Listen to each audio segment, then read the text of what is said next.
আশা করি আপনারা সবাই ভালো আছেন। আমার চারিপাশে অনেক অন্ধকার দেখতে পাচ্ছি, কারণ আমি এখন রয়েছি সিঁড়িতে। আমি এখন 6তলা সিঁড়িতে উঠতেছি। আমরা এইমাত্র ডেলিভারি দিয়ে আসলাম। জানি না এই ভিডিওটা আপলোড হবে কিনা, ভাবছি যে ভয় লাগতেছে, তো ভাবলাম একটু ভিডিও করে এই সময়টা কাটাই। 6তলা সিঁড়ি উঠতে উঠতে দেখি কতক্ষণ ভিডিও হয়। যতক্ষণ যে সময় বাসায় চলে যাবে সেই সময় ভিডিওটা এন্ড হয়ে যাবে।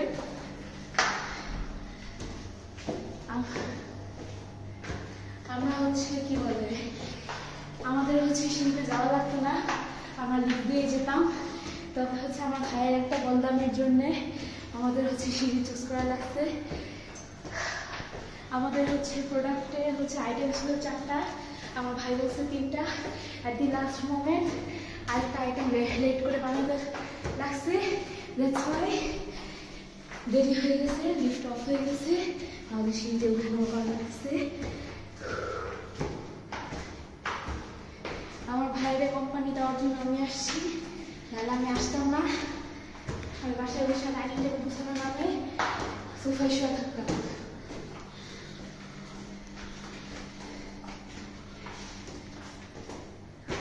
জীবনের পথের থেকে সিঁড়ির পথ অনেক বড়, যতই উঠতেছি শেষ হইতেছে না। আদা 6তলায় উঠছি নাকি 7-8 তলায় উঠে বসে ওরাও জানে না। অপেক্ষার বাকি নেই, আমরা 6তলায় উঠে পড়েছি। আমার 5.5 তলা, এখন আমরা 6তলায় পাড়া দিয়েছি। মাশাআল্লাহ, থ্যাংক ইউ আমাদের সাথে থাকার জন্য। আমাদের বাসায় আল্লাহ হাফেজ।